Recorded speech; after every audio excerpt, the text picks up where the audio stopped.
शिमला के शार्पित पहाड़, real ghost story in Hindi. ये कहानी उन 4 दोस्तों की है जिसके साथ कुछ ऐसी घटना घटी कि जिसे उनका पूरा जीवन ही बदल गया। आइए जानते हैं कि ऐसा क्या हुआ था। मुंबई शहर की रहने वाली प्रीति श्याम अपने दोस्तों के साथ लव और करण और विक्की के साथ शिमला जाने का प्लान बनाया। वो सब शिमला जाने के लिए बस में बैठ गए। कुछ ही देर में प्रीति सो गई। अचानक प्रीति की नींद खुल गई तो उसने देखा कि बस में कोई नहीं था। बस का ड्राइवर भी नहीं था। बस अपने आप ही चल रही थी। उनके सारे दोस्तों भी बस में नहीं थे। ये सब देखकर डर के मारे प्रीति जोर जोर से चिल्लाने लगी। अचानक उसे लगा कि कोई उसके पीछे खड़ा है। जब उसने पीछे मुड़कर देखा तो वहां एक स्त्री बैठी हुई थी। उस स्त्री का चेहरा जला हुआ था। ऐसा लग रहा था कि किसने उसके चेहरे पर एसिड फेंका हो। ऐसा भयंकर चेहरा देखकर प्रीति ने चिल्लाना शुरू कर दिया, बचाओ बचाओ। और अचानक प्रीति की नींद से उठ गई। वो एकदम डरी हुई और पसीने से पूरी भीग गई थी। पास में बैठे हुए विक्की ने पानी की बोतल दी और बोला, शायद तुम्हें कोई सपना देखा होगा। थोड़ी ही देर में सब शिमला पहुंच गए और एक होटल पर रात बिताने के लिए गए। दूसरे दिन वो सब साथ में मिलकर होटल के पास वाले पहाड़ पे घूमने जाने का नक्की किया। करीबन आधे घंटे में वो सब पहाड़ की सबसे ऊंची शिखर पर पहुंच गए। वहीं से नीचे देखने पर घने लीलेछम पेड़ पौधे काफी सुंदर दिख रहे थे।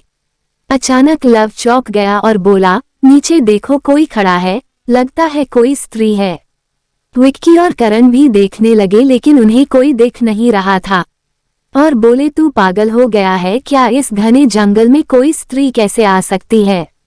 तुम्हें शायद कोई भ्रम हुआ होगा। उसके बाद वह सब खुली जगह पर चले गए। रात होने वाली थी इसलिए वह सब ने पहाड़ पर ही रुकने का निर्णय किया। इसलिए उन सब ने वहां पर ही तंबू लगाया और खाने पीने के लिए सामान बाहर निकाला।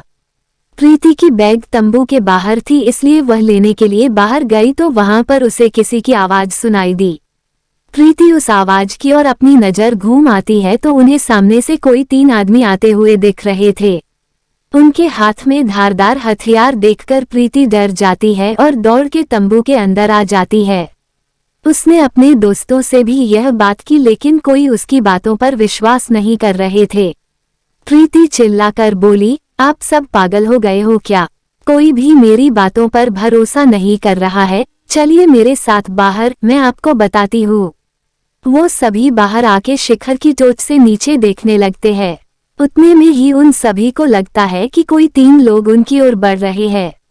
ये सब देखकर वो सभी डर जाते हैं और तुरंत ही अपना अपना सामान समेटने लगते हैं और बड़े से पत्थर के पीछे जाके छुप जाते हैं। थोड़ी ही देर में वो सब ऊपर आ जाते हैं। प्रीति देख रही है कि उनके हाथ, पैर और शेराम आदमी जैसे बिल्कुल नहीं थे। वो सब एक जगह पे बैठ जाते हैं और कुछ तांत्रिक विद्या शुरू करते हैं। उनमें से एक आदमी अपनी हाथों की उंगली को काट देता है लेकिन अंधेरे की वजह से उन्हें कुछ भी ठीक से दिखाई नहीं देता है। अचानक उन चारों ने देखा कि एक औरत उन आदमियों के बीच में आके लेट जाती है। कोई नहीं जानता कि आखिर वो औरत वहां पे पहुंची कैसे। प्रीति ने कहा, मुझे कुछ समझ नहीं आ रहा है, आखिर यह सब हो क्या रहा है?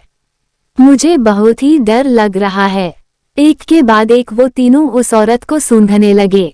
वहीं पे अचानक उस औरत ने अपनी उंगली उठाई और हमारी तरफ इशारा करने लगी। हम सब डर गई। वो तीनों उस औरत को छोड़कर हमारी ओर बढ़ने लगे। हम सब पहाड़ी से नीचे होटल की ओर दौड़ने लगे। हमारी आवाज सुनकर वो तीनों हमारी ओर दौड़ने लगे। प्रीति और लव सबसे आगे थे और विक्की और करण उनके पीछे दौड़ रहे थे। प्रीति और लव होटल तक पहुंच गए लेकिन करण और विक्की का कोई पता नहीं चल रहा था। हमने होटल वालों से उनके बारे में सभी बातें की तो उन लोगों ने कहा कि उस पहाड़ पे कोई नहीं जाता है, वो पहाड़ शार्पित है, जो भी वहां जाता है वो कभी वापस नहीं आता है। आपकी किस्मत अच्छी थी कि आप अभी जिंदा है। लेकिन हमारे दोस्त करण और विक्की कभी भी वापस लौट के नहीं आए। हमने उन्हें ढूंढने का बहुत ही कोशिश की, पुलिस कंप्लेन भी करवाई लेकिन कोई फर्क नहीं पड़ा। दोस्तों, अगर आपको मेरी यह कहानी शिमला के शार्पित पहाड़ पसंद आई हो तो शेयर जरूर करना और मेरे चैनल को सब्सक्राइब कीजिए। हर दिन एक नई कहानी। तब तक के लिए हर हर महादेव।